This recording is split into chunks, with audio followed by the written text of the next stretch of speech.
Olá, bom dia aqui no Japão. Hoje é domingo, boa noite no Brasil, que ainda é sábado, né? Eu vim aqui, neste momento, compartilhar com vocês os minutinhos da palavra de vida.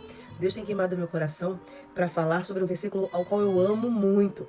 Eu tenho uma memória afetiva sobre ele, porque o meu pai, ele era um evangelista nato e sempre que as pessoas chegavam até ele conversando, falando sobre as coisas da vida, circunstâncias, né, que estavam vivendo, ele gostava de falar do amor de Deus, gostava de falar sobre soluções, né, palavras boas, palavras que edificam, ele falava isso. E ele falava assim, que está escrito lá em Salmo 34:19, muitas são as aflições dos justos, mas o Senhor os livra de todas. Temos aflições, mas o Senhor está conosco. Dentro desse contexto, né, do justo, eu queria falar sobre eles em 4 dimensões. Isso mesmo, que diz o seguinte: o que são dimensões, né? Dimensões é a extensão medível, né, que define a porção ocupada por um corpo, o tamanho, né? E dentro dessa definição, está escrito o seguinte sobre os sentidos, né, que compõem essa extensão, que significa dizer largura, espessura, profundidade, né, e altura. Então, isso a gente fala com relação às dimensões do corpo físico, né, e fala também com relação ao homem e mulher, corpo físico, com relação ao mundo espiritual, ao mundo de Deus, não é verdade? Então a gente já citou, né, a primeira dimensão nesse versículo 34:19, né, que é com relação ao mundo físico, né? Mas o mundo físico ele também abrange 2 porções, né, que é a porção intelectual, né, que tem a ver com conhecimento, né, e a emocional, que tem a ver com o controle dos sentimentos. Então a gente entra agora no versículo lá 55. No capítulo 55, versículo 22 de Salmos também, que vai dizer assim: lança o teu cuidado sobre o Senhor e ele te susterá. Não permitirá jamais que o justo seja abalado. Aqui, nesse versículo, está querendo relacionar a estabilidade do justo. Por quê? Se ele entende que ele é justo e que o Senhor cuida dele, ele também, ao mesmo tempo, ele é uma pessoa estável. Então, muito embora ele venha passar por aflições da vida, né? Ele sabe em quem ele crê e ele sabe em quem ele pode confiar. Já no versículo 18 de Provérbios, capítulo 4, vai dizer assim: a vereda do justo é como a luz da aurora, que vai brilhando mais e mais até ser dia perfeito. Ou seja, o caminhar dele, né?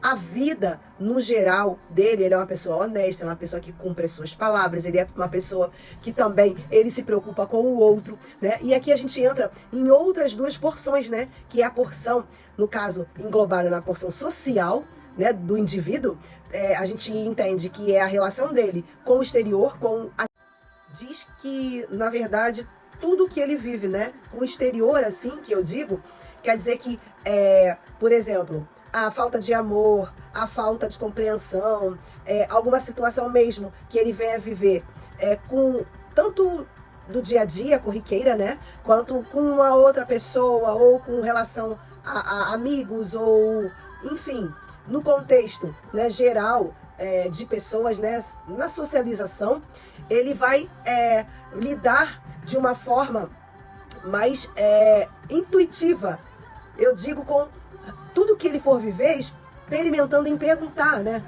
O Espírito Santo de Deus, tanto das atitudes a serem tomadas, né? Se preocupando em não ferir o outro, né? E também se preocupando em demonstrar Jesus, né? Porque a gente vive para esse propósito, né? O propósito que a gente foi criado, cada um tem o seu. Mas a gente entende que o Espírito Santo de Deus, ele vai nos capacitando a amar, a perdoar, e vai nos capacitando também a compartilhar sentimentos bons, mesmo que a gente não receba esse sentimento, né? Mesmo que a gente veja que os sentimentos não são verdadeiros para conosco, mas independente disso, né? A gente sabe o que Deus tem feito conosco e muito além do sentimento ruim que a gente recebe, né? Que a gente recebe, que eu digo que o outro tem por nós, o maior é o sentimento que Deus tem por nós. A gente sabe que a gente é amado, a gente sabe que a gente é cuidado por Deus, a gente sabe que o Senhor coloca pessoas boas no nosso caminho também, e o Senhor também, ele vai moldando, né, todas as situações para nós, para a gente poder ver a glória dele, né, para ver a atuação dele na nossa vida. Então é por isso que é tão importante também a gente, no âmbito social, né, entender que todas as coisas cooperam para o bem daquele que amam a Deus. Tanto para a gente tratar alguém, quanto para a gente também receber o tratamento, né? Às vezes Deus coloca no nosso caminho pessoas difíceis, né? Mas essas pessoas difíceis, elas também precisam de tratamentos. Às vezes os difíceis somos nós. Também nós precisamos de tratamento. Então, Deus sabe como agir na vida do cristão, na vida do ser humano, né? E é por isso que a gente vive essas coisas, para poder...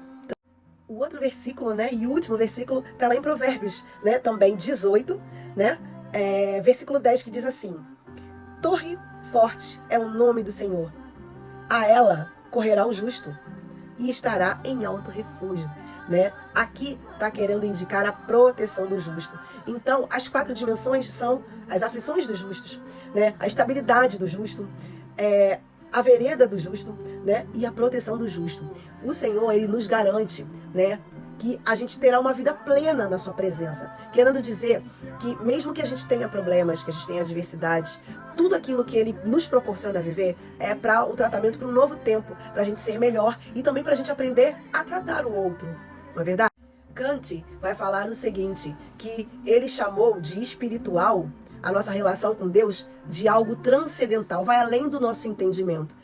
De repente você não está entendendo, a gente não entende, mas Deus, ele trata nós, a cada um de nós, e ele também trata o outro, e ele faz isso de uma forma tão perfeita, né, que a gente, mesmo que a gente viva algo que a gente não entenda aquilo, né, ele sabe que é para um propósito maior, que é o reino de Deus, que é o reino dos céus, que é para nos dar uma vida plena, independente de circunstâncias, independente da gente ter um relacionamento 100% saudável, né, porque ele, às vezes, ele vê que a gente não tem, e ele quer fazer aquela situação ser transformada. Então, nessa hora, eu te peço que você se permita ser tratado pelo Senhor, se permita ser moldado pelo Espírito Santo de Deus.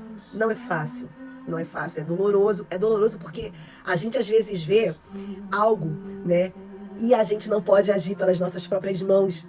E isso nos deixa um pouco, tanto vulneráveis quanto impotentes. Mas a gente tem que entender que o poderoso, que o grande, que o perfeito, que é aquele que faz todas as coisas em prol e pelo bem, né, daqueles que amam a Deus, que é o Senhor, né, ele faz tudo da forma mais perfeita, mesmo que a gente não entenda no momento.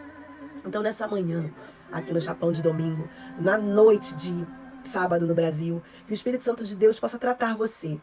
Amém? Que em nome de Jesus, o Espírito Santo de Deus consiga fazer com que você venha entender que você precisa modificar-se, independente, né, da sua querência ou não. Amém? Vamos orar? Que Deus, nessa manhã, possa falar ao seu coração, né? Que Ele possa tratar contigo também nessa noite aí no Brasil. Deus, Espírito Santo, estamos na Tua presença. Tu sabes, Pai, quem irá assistir esse minutinho da Palavra de Vida. Tu sabes também quem quer alcançar, Deus. No nome de Jesus, Espírito Santo, trata com cada um e faça, Pai, o Teu mover. Faça o Teu moldar. Cuide, Pai, dessa pessoa que precisa, Pai, que o Senhor transforme seu caráter no nome de Jesus. Eu creio que eu preciso de Ti e ela também. No nome de Jesus. Amém e graças a Deus.